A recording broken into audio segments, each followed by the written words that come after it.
Star Trek keeps finding ways to make Brent Spiner break his data promise, and long may it continue. Brent Spiner has long claimed that he was finished playing Data, the beloved android from Star Trek, The Next Generation. And yet, time after time, Star Trek keeps pulling him back in, and honestly, we're all the better for it. Whether it's clever narrative loopholes, alternate versions of Data, or entirely new characters who just happen to have his face, the Star Trek franchise refuses to let go of Spiner's iconic presence. And maybe it shouldn't. As long as there's a Starfleet ship cruising the galaxy, there's always room for a man who helped redefine what it meant to be a synthetic life form. For over 3 decades, Brent Spiner has been at the heart of some of the franchise's most emotional, philosophical, and imaginative storylines. While many actors have had to find creative ways to grow past their breakout roles, Spiner has leaned into the legacy of Data in ways that continuously surprise fans and challenge expectations. Let's take a look at why Star Trek keeps coaxing Spiner back into the fold, how they've bent their own rules to make it happen, and why we're not ready to say goodbye to him just yet. The original Data farewell and why it didn't stick. Spiner's Data was seemingly given a definitive end in Star Trek Nemesis 2002, sacrificing himself to save Captain Picard and the crew of the Enterprise E. At the time, it felt like a fitting and noble conclusion. Brent Spiner had expressed concern that, as he aged, it would become harder to convincingly play an ageless android. Since Data is a character that doesn't physically change, there was only so much time before suspension of disbelief would break. So, Data died a hero's death. But even Nemesis couldn't completely close the door. Fans were left with a wink to the future in the form of B4, a less developed android brother who might one day absorb Data's memories. That unresolved thread proved tempting enough for writers nearly 20 years later. Star Trek Picard, the resurrection begins. When Star Trek Picard was announced, few expected Brent Spiner to return in any meaningful way. The show was pitched as a meditation on aging, trauma, and legacy, seemingly a perfect send-off for Jean-Luc Picard, but not necessarily a place for his long-dead android friend. Yet, right from the first episode, Spiner was back. Appearing in dreams and visions, he haunted Picard with the unresolved grief of losing Data. These scenes were emotionally resonant and allowed Spiner to return without undermining the character's death.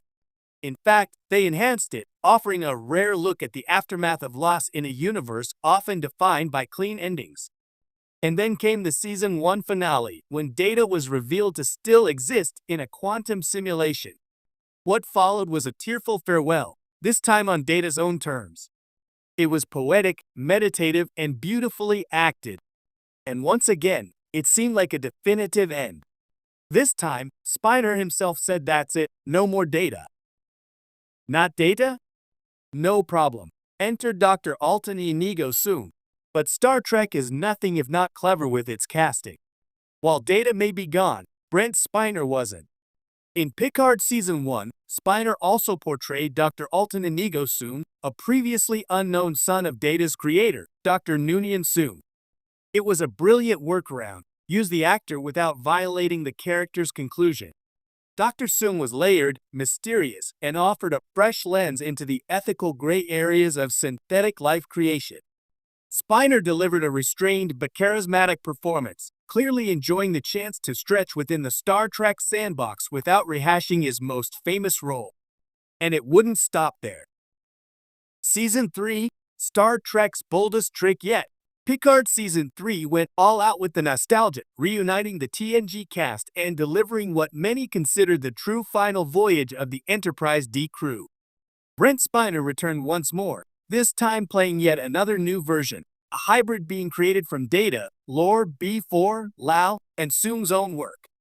This version, simply called Data by the end, was something new. He aged.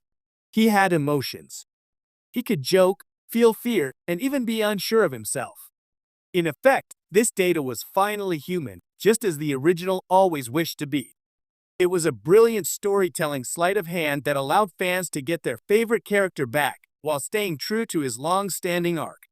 And Spiner? He was clearly having the time of his life.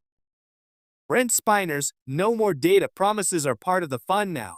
At this point, it's almost a running joke among Star Trek fans that Brent Spiner will declare he's done playing Data, only to return a year or two later in a new twist.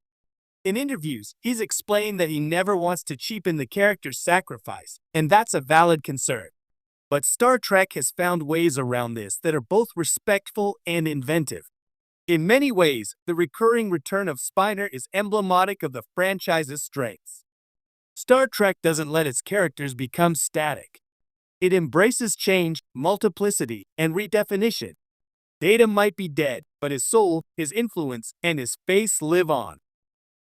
Spiner's versatility is too good to waste. The beauty of Brent Spiner's continued involvement in Star Trek isn't just about fan service. It's about what he brings to the table as an actor. Few performers have been asked to portray such a wide range of personas within a single franchise. From the pure logic of Data to the erratic menace of Lore, from the ethical dilemmas of Dr. Soong to the broken humanity of the Data hybrid in Picard Season 3, Spiner has tackled each role with care. He brings credibility, vulnerability, and a sense of history that anchors the often fantastical storylines in something emotionally real. It would be a shame to sideline that talent just for the sake of finality. Legacy, memory, and the evolution of identity. Star Trek is at its best when it uses science fiction to explore deeply human questions. And Brent Spiner's ongoing Data saga fits that bill perfectly. Through Data, the show has tackled questions of consciousness, personhood, mortality, memory, and the nature of the soul.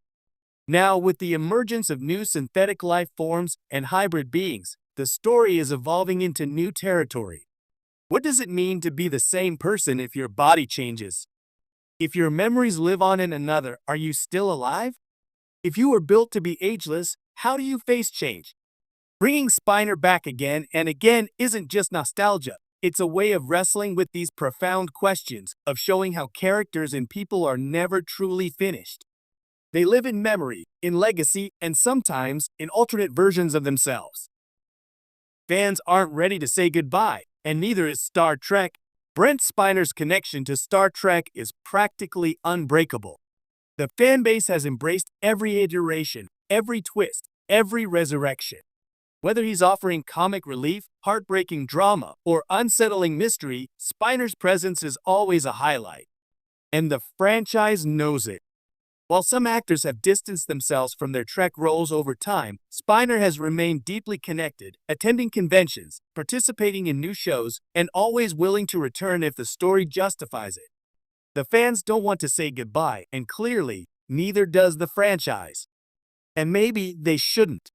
With upcoming Star Trek projects like Starfleet Academy, Section 31, and potentially more legacy spin-offs, there's ample room for Spiner to continue contributing, perhaps not as Data, but as another Soong descendant, or even a mentor to a new generation of synthetic life.